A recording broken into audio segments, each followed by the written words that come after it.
Radhe Radhe. Hello everyone, let's begin with a new episode. Wild Tansh and Amayra का प्लान. सभी इस आवाज़ को सुनकर बहुत ही ज़्यादा शॉक हो गए थे. मिसेस जिंदल, मिस्टर जिंदल और जय, तनिष, किया और यश सभी दरवाजे की तरफ देखते हैं तो वहाँ खड़े इंसान को देखकर सभी शॉक हो गए. मगर तंश ने पीछे मुड़कर नहीं देखा. उसकी मुट्ठी गुस्से से कसी हुई थी और उसकी आंख बंद थी.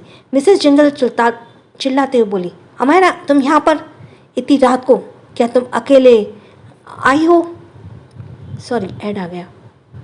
कहकर वो जल्दी से अमायरा के हाथ को पकड़ लेती है. जाकर अमायरा इनकी तरफ देखती है मगर उसकी नज़र अभी भी तंश पर टिकी हुई थी जो चुपचाप खड़ा था.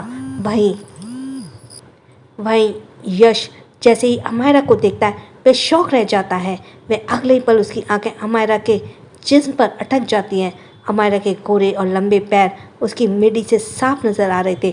उसके गोरे कंधे भी साफ नज़र आ रहे थे. पर यश थोड़ा दूर खड़ा था इसलिए उसे अमायरा के जिस्म पर बने लव बाइट्स नज़र नहीं आ रहे थे.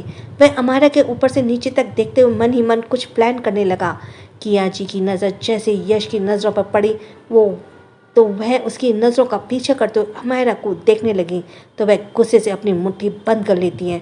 फिर वह यश के हाथ को पकड़कर गुस्से से बोली, यश वह हमारी सबसे बड़ी दुश्मन है. तुम उसे ऐसे मत देखो.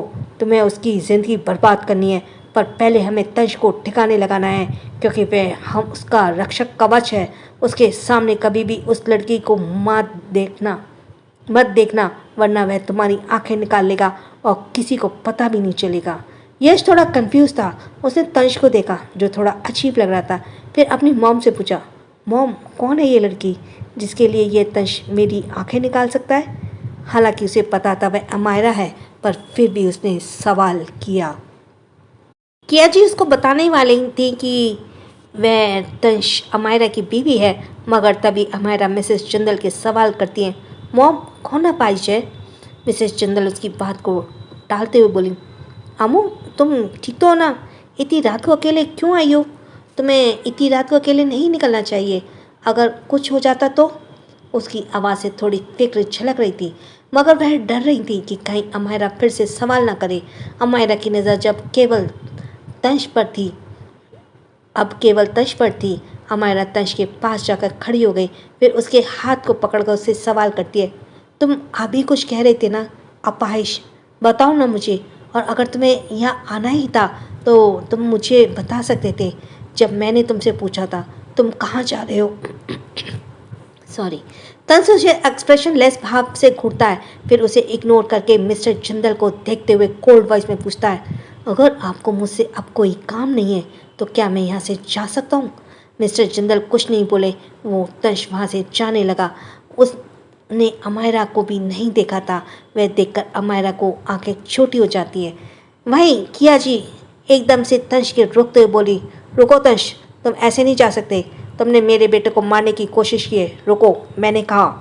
किया जी अब और भी ज़्यादा गुस्से में आ गई थी. वह वहाँ रखे सामान को तोड़ते हुए मिस्टर जिंदल से बोली, मेरे बड़े बेटे ने इस लड़के के लिए अपनी जान दी. आज मेरा बेटा नहीं है इसलिए मेरे साथ ऐसा बर्ताव होता है.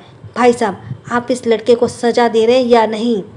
मिस्टर जिंदल कुछ कहने वाले थे कि अमायरा उन्हें घूर कर देखती है.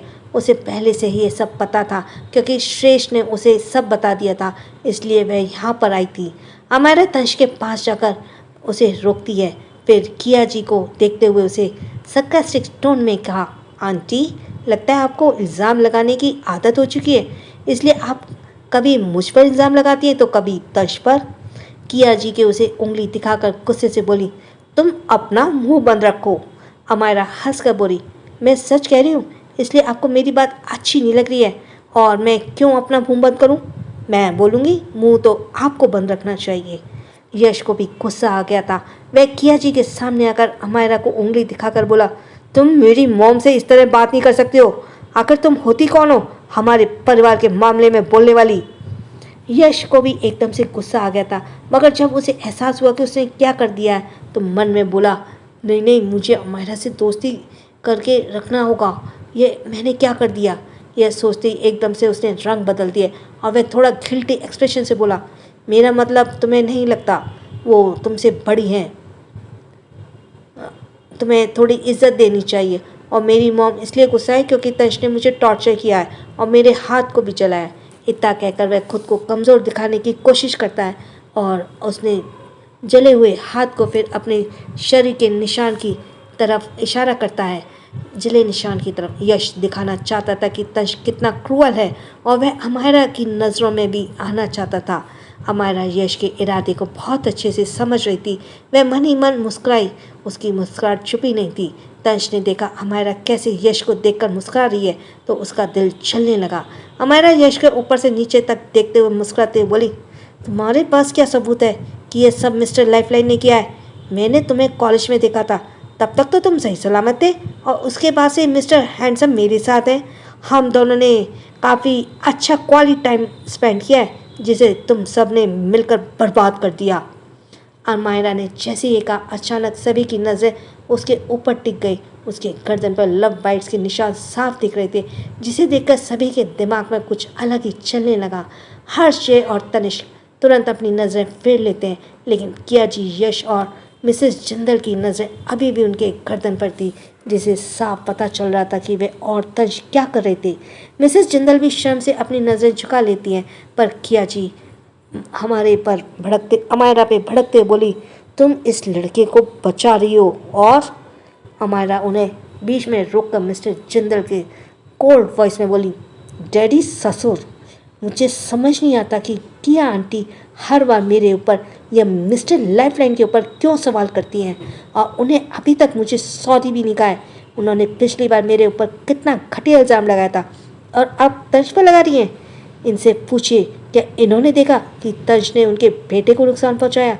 उनके बेटे ने कहा और आप सब ने मान लिया।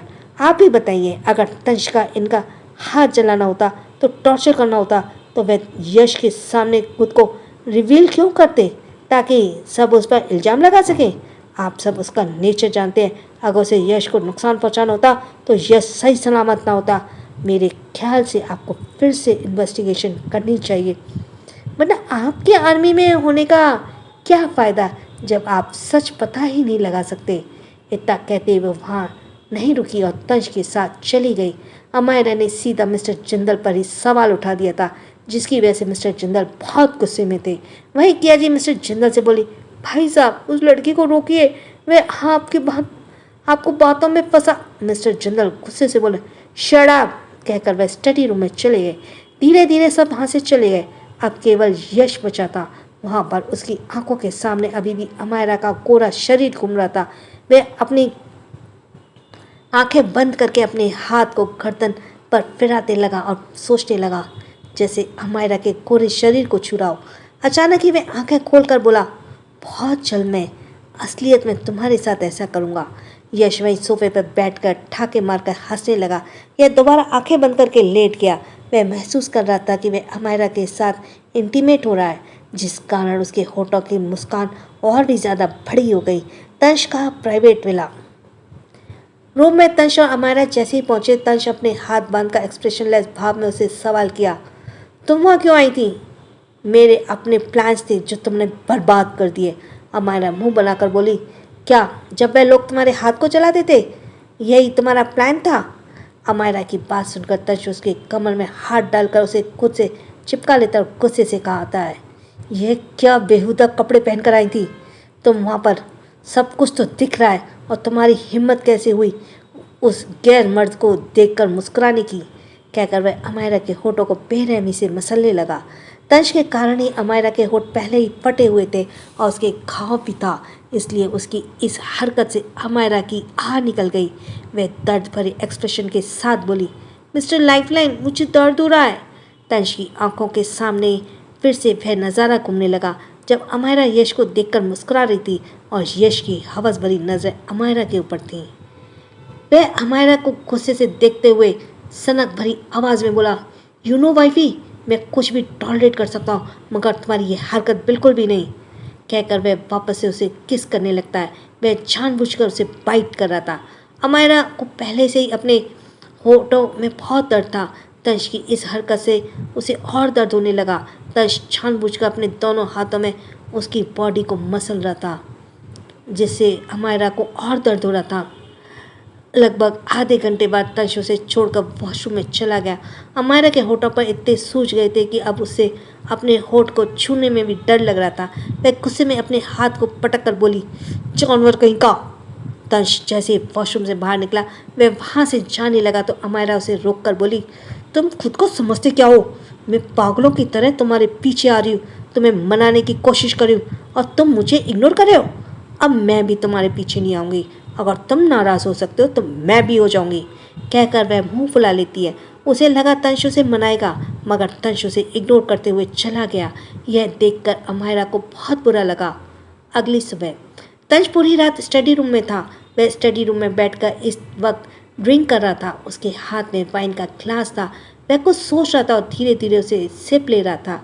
उसके सामने तनिष्क बैठा था। तनिष्क मुस्कुराते हुए बोला, तंश, तुम्हारा पैर लगभग ठीक हो चुका है। कॉन्ग्रेचुलेशंस, तुम अब पहले की तरह हो जाओगे। तंश अपनी खैरी आंखों में अपनी उसकी तरफ देखता है, फिर उसके फ़ोन में कुछ करने लगा। विश्वास भी वहीं पर खड़ा था। तंश उसकी तरफ देखता है तो विश्वास उसके गले के साफ करते हुए बोलना शुरू करता है, अपने गले को साफ करते हुए, प्रेसिडेंट, हमने यश पर पूरी नज़र बनाई हुई है। हमें पता चला है कि उसका अगला टारगेट भाभी जी हैं। प्रेसिडेंट, हमने हर चीज़ कंट्रोल कर में रखा है, लेकिन भाभी जी कंट्रोल से बाहर है। उन्होंने तो आपको दाव पर लगा दिया है और डांस कंपटीशन में पार्टिसिपेशन कर लिया है। वो और भी काफ़ी चीज़ें वह तंश को बताता है, जिसे सुनकर तंश अपने माथे को मसलने लगा। तनिष ठाके मार के हंसते हुए बोला, क्या सच में अमायरा ने उन लड़कियों के साथ बेट लगाई है कि वो हार गई तो वह तुम्हें उन लड़कियों को दे देगी? ए भगवान, कहकर वह और भी ज़्यादा हंसने लगता है। वहीं तंश के एक्सप्रेशन कुछ ज़्यादा ही खराब हो गए थे और वो गुस्से से दांत पीसने लगता है। कॉलेज आज फिर से तंश अमायरा को इग्नोर कर रहा था, लेकिन अमायरा ने भी उसे बात नहीं की। उसका ही मुंह फुला हुआ था।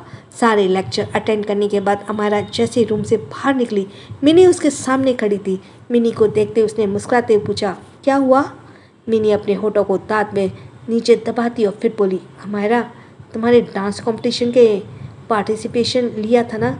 अमायरा एकदम से बोली, अरे हाँ, मैं तो डांस कंपटीशन के बारे में भूल चुकी थी, पर तुम चिंता मत करो, जीतूंगी तो मैं ही। उसके चेहरे पर अलग ही कॉन्फिडेंस झलक रहा था। पर मिनी अपने माथे को सहलाते हुए बोली, लेकिन तुम्हारे पास अभी भी कोई पार्टनर नहीं है। अमायरा अपने सर पर हाथ रखकर सर को मसलने लगी। उसने परेशान होकर कहा, लास्ट में तो कपल परफॉर्मेंस है। अभी तक तो मैंने मिस्टर लाइफलाइन से पूछा भी नहीं है और ना उनसे कोई जवाब दिया। हाँ, वह तो मुंह फुलाकर बैठे हैं, कुछ कहना पड़ेगा, कुछ करना पड़ेगा। वह सब सोच ही रही थी कि तभी उसने मुस्कुराते हुए कहा, मिनी, तुम चिंता मत करो, मैं देख लूँगी, मुझे अभी जाना होगा। वह बिना कुछ बोले भाग गई, मगर रास्ते में उसे यश मिल गया। यश को देखते अमायरा का मुंह बन गया, मगर यश बड़े ही प्यार से बोला, अमायरा, क्या तुम मेरे साथ कैंटीन में चलोगी? मुझे बहुत भूख लगी है। अमायरा मना करना चाहती थी, मगर फिर मन में बोली, अगर मुझे इसे बर्बाद करना है तो उस मिस्टीरियस मास्कमैन के बारे में पता करना है कि वो कौन था जिसने पिछले जन्म में मुझे मारने के लिए उनकी हेल्प की थी। तो मुझे इसके थोड़ा करीब तो जाना ही होगा। यह सोचते हुए नफरत से यश को देखती है और हाँ में सर हिला देती है और दोनों कैंटीन चले जाते हैं। कुछ देर बाद तंश भी जय के साथ कैंटीन के अंदर आ रहा था, तो उसने अमायरा को यश के एक दूसरे से बात करते हुए देखा तो आग बबूला हो गया। अचानक ही वह मुड़ा और चला गया। जय भी जाने वाला था, पर उसकी नज़र मिन्नी की नज़रों से टकराई, जो अभी अभी कैंटीन के अंदर आई थी। उसकी नज़र ना चाहते हुए भी मिन्नी के पैरों पर चली गई, फिर उसे अजीब नज़रों से देखने लगा। उसने मिन्नी का हाथ पकड़ा और ज़बरदस्ती लेकर बाहर आ गया। मिन्नी उसे अपना हाथ छुड़ाते बोली, क्या कर रहे हो तुम? जय उसे दीवार पर धक्का देते हुए गुस्से से बोला, कहा था ना अमायरा से दूर रहना, क्या तुम कैंटीन में उसके पास जा रही थी? देखो, मैंने पहले ही कहा था, फिर से कह रहा हूँ, अपनी जैसी घटिया सोच को उससे दूर रखो। उसके धक्का देने से मिनी के पीठ दीवार से टकरा गई, जिस कारण उसे बहुत दर्द हुआ। मिनी कुछ रिएक्ट करती उस जय उसके दोनों तरफ अपने हाथ रखता है और उसे बेहद करीब आ गया, जिस कारण मिनी की धड़कनें बढ़ने लगी और वो नर्वस हो गई। वहीं आलिया यहाँ से गुजर रही थी, तभी उसकी नज़र जय और मिनी पर पड़ी। पहले तो वह अपनी आंखें छोटी कर लेती है। फिर कुछ सोचकर दोनों की तस्वीरें खींचकर वहाँ से चली गई। पर जाते वक्त उसके होठों पर एक मुस्कुराहट थी। वह कैंटीन में वहीं कैंटीन में यश फालतू की बकवास कर रहा था। अमायरा कुछ सोच रही थी। अचानक ही वे अपना बैग उठाते हुए मुस्कुरा कर बोली, अभी मुझे जाना होगा, मुझे कुछ याद आ गया है। यश अचानक ही उससे सवाल करता है, कल मुझे मॉम से पता चला कि तुम्हारी यश से तंश से शादी हो गई है। मैं बहुत हैरान था, पर तुम्हें नहीं लगता तुम्हें तंश के साथ नहीं होना चाहिए? तुम एक अच्छे लड़का डिजर्व करती हो, कहकर वह जानबूझकर अमायरा के करीब जाने लगा। वहीं अमायरा का चेहरा एक्सप्रेशन लेस हो गया, पर खुद को कंट्रोल करते हुए यश को एक स्माइल पास करती है और वहाँ से चली जाती है। उसे जाता हुआ देखकर यश के होठों पर शैतानी मुस्कुराहट थी। रात का समय। तंश एक्सप्रेशनलेस भाव से बेड पर लेटा एक टक सीलिंग को घूर रहा था। उसके चेहरे पे कोई भाव नहीं थे, मगर उसका और बहुत डरावना था हो रहा। तभी अमायरा रूम के अंदर आती है। उसकी नाइट ड्रेस पहनी हुई थी। वह बेड पर चढ़कर तंश को देखती है, जो बहुत डरावना लग रहा था। उसने देखा उसकी टी शर्ट पहनी है। यह देखकर वह मुंह बनाती हुई पूछती है, तुमने टी शर्ट क्यों पहना? तुम तो हमेशा अपनी टी शर्ट उतार कर सोते हो। तंश उसकी तरफ नहीं देखता तो अमायरा झुल्लाते हुए मन में बोली, कितना एटीट्यूड भरा पड़ा है इसके अंदर। मुझसे बात कर लेता तो क्या इसकी हाइट छोटी हो जाएगी? अगर मुझे इसे काम ना होता ना तो मैं भी अपना एटीट्यूड दिखाती और 1 महीने तक बात न करती। पर अमायरा, तुझे इसे डांस कंपटीशन के लिए मनाना है, इसलिए प्यार से पेश आना पड़ेगा। एक बार डांस कंपटीशन निकल जाए उसके बाद मैं इसे अपना एटीट्यूड दिखाऊंगी ना, मेरे आगे पीछे घूमेगा। हाँ। मन ही मन तंश को कोसते हुए वह मुस्कुराने लगी। फिर थोड़ी देर बाद तंश ने प्यार से तंश के गले और हाथ फेर कर बोली, हनी। उसके इतने प्यार से बोलने से तंश अपनी गहरी और गुस्से भरी नज़रों से उसकी तरफ देखता है तो अमायरा अपनी होठों की मुस्कान और भी ज़्यादा बड़ी कर लेती है। तंश की टी शर्ट को पकड़कर बोली, इसे उतार दो मिस्टर लाइफलाइन। तो तंश के बोलने का इंतजार नहीं करती, बल्कि उसे टी शर्ट उतारने लगी। लेकिन तंश लेटा था, जिसके कारण वो उतार नहीं पा रही थी। अमायरा काफ़ी देर बाद भी उसके टी शर्ट को नहीं उतार पाई तो उसने मुंह बनाते हुए कहा, हनी उठो, इसे उतारो। तंश उसकी हरकतों के कारण पहले ही गुस्से में था। इस बार वो उसके हाथ को झटकते हुए कोल्ड वॉइस में बोला, wifey, do not make me angry. Amayra उसके पर बैठते हुए जवाब देती है, नहीं, इसे उतारो, मुझे प्रॉब्लम हो रही है। वो दोबारा तंश के टी शर्ट को उतारने लगी। तंश एक गहरी सांस लेता है। उसने अचानक ही अमायरा का हाथ पकड़ा, उसे मरोड़ते हुए गुस्से से बोला, ये टी शर्ट मेरी है, मैं इसे पहनूं या कर सोऊं या नहीं, ये मेरी प्रॉब्लम है, इससे तुम्हारा कोई लेना देना नहीं है। और ये क्या कर रही हो? बाहर आओ। तंश अपनी बात पूरी कर भी नहीं पाया था कि अमायरा से दांत दिखाते हुए उसके टी शर्ट के अंदर घुस गई। तंश हैरानी से पूछता है, क्या हरकत है ये? बाहर आओ। क्या तुम्हें इतना बड़ा बेड सोने के लिए कम पड़ जाता है वाइफी?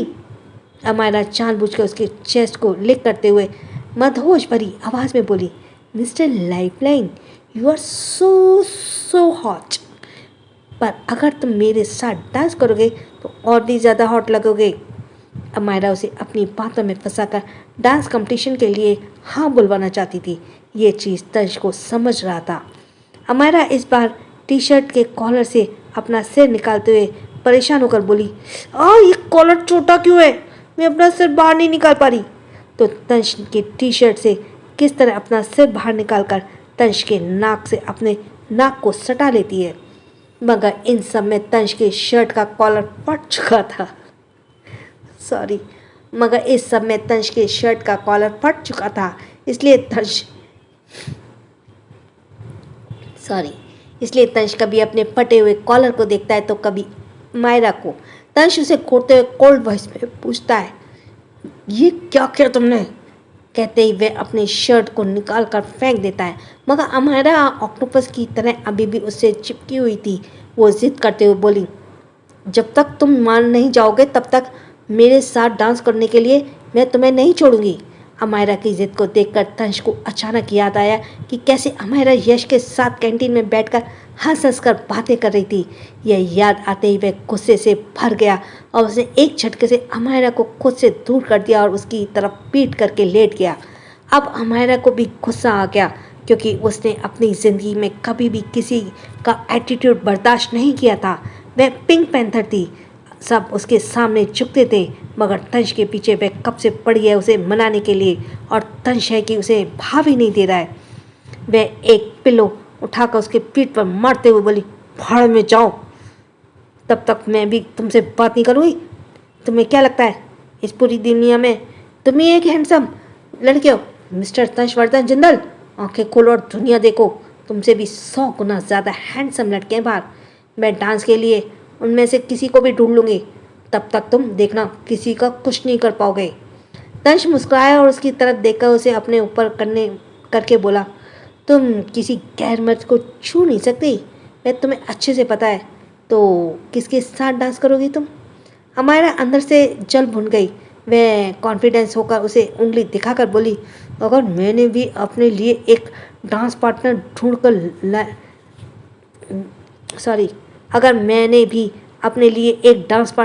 कर लाया तो? तंश उसका मजाक उड़ाते हुए उसके ऊपर से नीचे तक देखने लगा। उसके मजाक उड़ाने से अमायरा का खून इतना खौलने लगा कि उसका पूरा चेहरा गुस्से से लाल हो गया। वह उसकी गुस्से में आ चुकी थी। उसने 3 से 4 पिलो उठाया और उसे बैठ के बीचों बीच रखने लगी। ये देखकर तंश ने अपनी आईब्रो ऊपर करके पूछा, ये क्या कर रही हो? हमारा दांत पीस कर बोली, हमारे बीच बुर्ज खलीफा बना रही हूँ। अगर मेरी तरफ कदम भी रखा तो मुझसे बुरा कोई नहीं होगा। और हाँ, वह अपने बालों में हाथ फेर कर तकिया पर हाथ रख दिया और तंश के बेहद करीब जाकर गुस्से से बोली, बहुत मजाक उड़ा रहे थे ना मीरा, मैं डांस पार्टनर ढूंढ के लाऊंगी। उसके बाद जब तक मेरा मन चाहेगा तब तक मैं अपने डैडी के घर रहूँगी। तुम रहो अपने इस डरावने महल में जहाँ पर इंसानों के नाम पर सिर्फ हम दो है। सॉरी, तुम तो जानवर ठहरे, इंसान तो सिर्फ मैं हूँ, कहकर वह बिना तंश को देखे चादर को खींच लेती और पूरा चादर अकेले ही उड़कर लेट गई। तंश उसे बुरी तरह से घूरने लगा। हमारा ने जो तकिया लगाया था वह तंश से बिल्कुल चिपका के लगाया था और तंश बेचारा बेड से एकदम किनारे लेटा था, यानी आधे से भी ज़्यादा उसकी जगह पर अमायरा ने कब्जा किया हुआ था। वहीं दूसरी तरफ रायचंद विला में आलिया अपने बेड पर बैठी अपने फ़ोन में तस्वीरों को देख रही थी। उस तस्वीर में जय मिनी के बहुत करीब था। मिनी दीवार से सटी हुई थी और डरते हुए जय को देख रही थी और जय उसके दोनों तरफ अपने हाथों को रखकर उससे बेहद करीब था। लेकिन तस्वीर को देखकर ऐसा लग रहा था जैसे जय मिनी को किस कर रहा है। आलिया उस तस्वीर को देखते हुए मिनी के बारे में सोचती है। मिनी का डरा हुआ चेहरा जब भी उसकी आंखों के सामने आता है वह मुस्कुरा उठती है। वह उस तस्वीर पर हाथ फेरते हुए खुद से बोली, कितने दिन हो गए मैंने अभी तक फन नहीं किया। मैंने अपना ध्यान उस अमायरा पर लगा दिया था जिस कारण मेरी ज़िंदगी मुश्किलों से भर गई थी। अब कुछ दिन में इस मिनी पर अपने एंटरटेनमेंट के लिए ध्यान लगाऊंगी, इसके बाद अमायरा का सोचूंगी, कहकर वह इस फोटो को काफ़ी देर तक देखती रहती है। तभी उसके पास किसी की मिस कॉल आती है। पहले तो आलिया इरिटेट हो गई, मगर जब उसने कॉलर आईडी पर शो हो रहे नाम को देखा तो मुस्कुराते कॉल रिसीव कर लेती है। दूसरी तरफ से किसी आदमी की आवाज़ आई, मैडम हमने सब पता कर लिया है, इनका नाम मिनी है और यह कोई बार अस्पताल में आई हैं। हमने अस्पताल में चेक करवाया तो पता चला ये प्रेग्नेंट है। आलिया शॉक होकर पूछती है, व्हाट, वह प्रेग्नेंट है? लेकिन वह तो अभी भी कॉलेज में पढ़ रही है और इतनी कम उम्र की है। उस आदमी ने दूसरी तरफ से जवाब दिया, यस मैडम वह प्रेग्नेंट है। आलिया कुछ सोचते हुए इंटरेस्ट के साथ पूछती है, क्या तुम्हें पता चला वह किसके बच्चे की माँ बनने वाली है? दूसरी तरफ वाले इंसान ने जवाब दिया, मैडम बहुत छानबीन के बाद पता चला है कि मिनी जिंदल खानदान के तीसरे बेटे जयवर्धन जिंदल के बच्चे की माँ बनने वाली है। यह सुनकर तो आलिया के होश ही उड़ गए थे। उसे यकीन नहीं हो रहा था। वह कॉल कट कर देती है और सोचने लगती है, पर अचानक ही वे गुस्से से बोली, आखिर इस टीचर की किस्मत इतनी अच्छी कैसे है कि उसने जय को फेंका दिया। पर मैं ऐसे नहीं होने दूंगी। मैं इसके बीच ऐसी दीवार खड़ी करूंगी कि वह कभी एक नहीं हो पाएंगे, कहकर वह हंसने लगती है। इसके बाद उसके अपने बालों को झटक कर खिड़की के पास खड़ी होकर चांद को देखने लगी। उसके दिमाग में बहुत कुछ चल रहा था।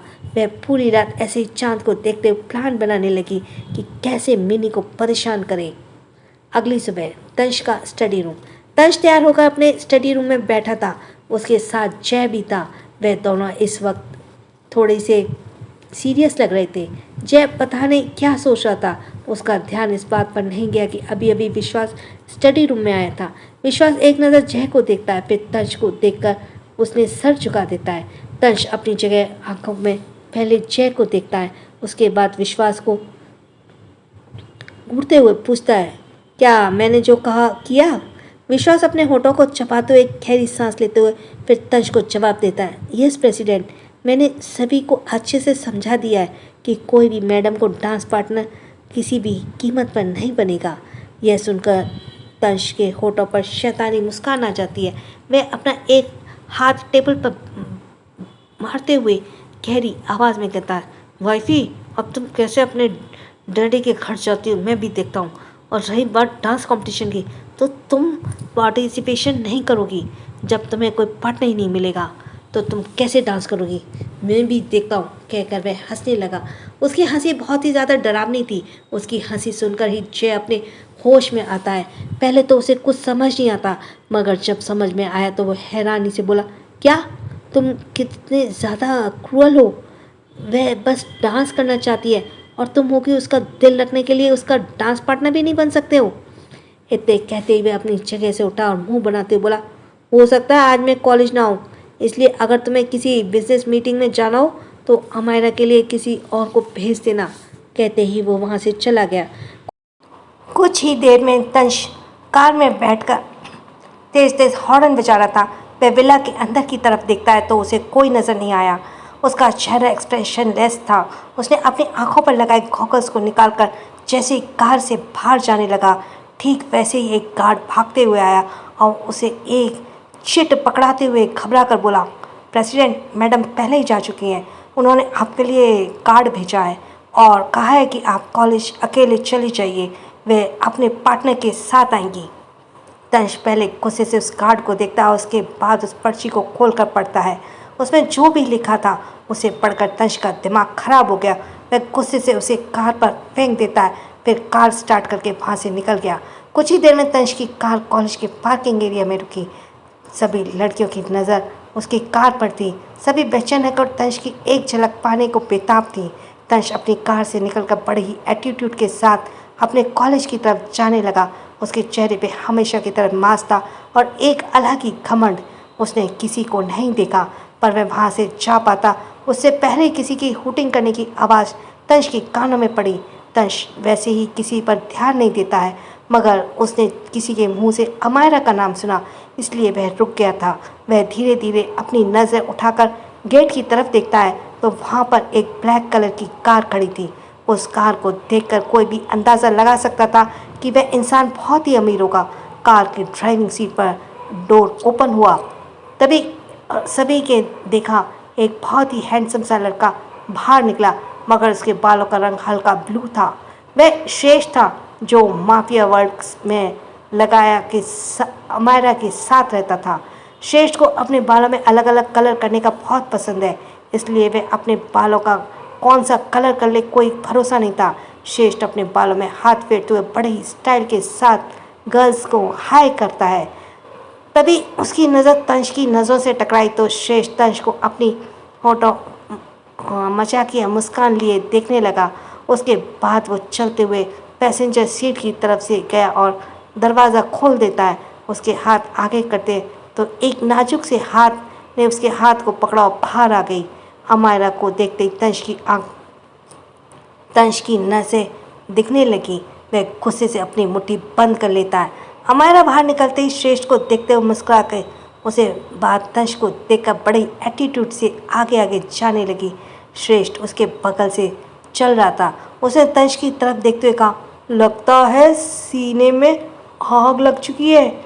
अमायरा मुस्कुराते हुए धीमी आवाज़ में बोली, इस आग को तो भड़काना है, ताकि ये मेरे साथ फाइनल में परफॉर्मेंस करे। पर श्रेष्ठ को तंश के लुक से थोड़ा डर लग रहा था। उसकी हल्की घबराहट से कहा, कहीं तुम्हारा हस्बैंड मुझे मार तो नहीं देगा। अमायरा ये सुनकर रुकी और फिर जोर से उसके पैर पर मारते हुए बोली, ज़्यादा मुँह मत चलाओ और भूल गए तुम पैंथर यानी मेरे पर्सनल बॉडीगार्ड हो। हाँ, इसलिए डर तुम्हें अंदर नहीं होना चाहिए। चलो मेरा साथ दो।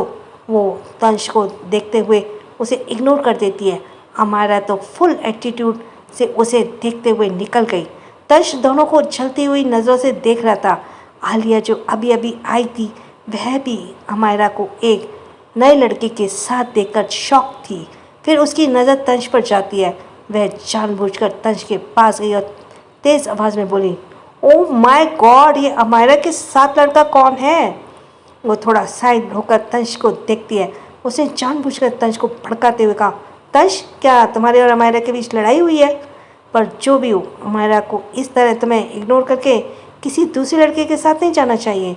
तुम दोनों की शादी हुई है, वह तुम्हें साफ धोखा दे रही है। मुझे तो पहले ही से पता था, क्योंकि वह तुमसे शादी नहीं करना चाहती थी। तुमसे शादी न केवल करने के लिए उसने कितने प्लान्स किए थे ना करने के लिए, यहाँ तक कि उसने इतना कहकर वह जानबूझकर रुक गई। फिर थोड़ा गिल्टी एक्सप्रेशन के साथ बोली, शायद मैंने ज़्यादा कुछ बोल दिया, मुझे ये सब नहीं कहना चाहिए। आई एम सॉरी तंश, प्लीज़ मेरे कारण हमारे से लड़ाई मत करना।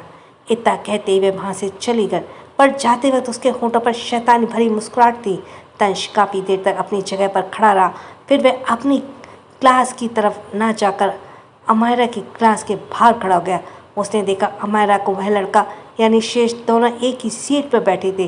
तंश ये देखकर हैरान था कि श्रेष्ठ बड़े ही आराम से अमायरा को टच कर सकता था, लेकिन अमायरा कुछ भी नहीं हो रही। अमायरा को कुछ नहीं हो रहा था। वह गुस्से से आता बात पीस लेता है। वह उसको गुस्सा आता है, लेकिन वह बात को पीस लेता है। अमायरा और श्रेष्ठा अपनी तिरछी नज़रों से तंश को देख रहे थे, इसलिए अमायरा जानबूझकर बोली, श्रेष्ठ, तुम्हें पता है डांस कंपटीशन में बहुत मज़ा आएगा। हम रोमांटिक गाने पर डांस करेंगे, देखना हम ही जीतेंगे। श्रेष्ठ भी फुल ड्रामे के साथ बोला, of course Amayra, little panther, तुम्हारे लिए तो मैं कुछ भी करूँगा। तंश 3 से 4 बार गहरी सांस लेता है। उसके बाद वह अपना फ़ोन निकालकर किसी को कॉल करने लगता है। उसके बाद बात करने के बाद वह अपने फ़ोन को गुस्से से फेंक देता और उसके होठों पर एक रहस्यमयी मुस्कान थी। कुछ देर बाद अमायरा और श्रेष्ठ कॉलेज से दूसरे साइड बने ऑडिटोरियम में चले गए डांस प्रैक्टिस के लिए। अमायरा श्रेष्ठ के साथ कंफर्टेबल थी, इसलिए उसे एलर्जी नहीं हो रही थी। ऊपर से वह और श्रेष्ठ बचपन से एक दूसरे को जानते थे। श्रेष्ठ उसका पर्सनल गार्ड था जो उसकी सभी बातों को मानता था, पर वो अमायरा की तरह ठरकी था। दोनों ही वहाँ डांस की प्रैक्टिस के बहाने केवल लड़के और लड़कियों को टाट रहे थे। अमायरा उसके कंधे पर हाथ रखकर एक लड़की को तरफ इशारा करते हुए बोली, श्रेष्ठ, तुम्हें क्या लगता है उस लड़की का फिगर ज़्यादा अच्छा है? देखो वह कितने स्टाइल से चल रही है। अगर वह तुम्हें प्रपोज करे तो तुम उसे अपनी गर्लफ्रेंड बना लेना। श्रेष्ठ मुंह बनाकर बोला, नहीं, वह पीली ड्रेस वाली ज़्यादा अच्छी है, उसकी पतली कमर ज़्यादा अट्रैक्टिव है। अमायरा अपनी सैंडल उतारकर उसके सर पर मारते हुए बोली, शर्म नहीं आती लड़की के बारे में ऐसी बात करते हुए? कितने बेशर्म हो तुम। श्रेष्ठ अपना मुंह फाड़ कर देखते हुए बोला, तुम भी तो वैसी हो, अभी थोड़ी देर पहले लड़कों को छोड़ लड़कियों को ही ताड़ रही थी। बताऊँ जाकर तुम्हारे हस्बैंड को। अमायरा को गुस्सा आ गया, वो उसे घूरने लगी। वह दोनों एक दूसरे के साथ काफ़ी कंफर्टेबल थे। दोनों बस लड़कियों के बारे में ही बातें कर रहे थे और अमायरा बार बार श्रेष्ठ को मार रही थी, लेकिन श्रेष्ठ बदले में उससे पिट रहा था। बाकी सब उन्हें नोटिस कर रहे थे और तरह तरह की बातें बना रहे थे जो अब तक तंश के कानों में पहुंच चुकी थी। So next time, thanks for listening. छोटों को प्यार, बड़ों को सम्मान, सब्सक्राइब करते जाना। राधे राधे।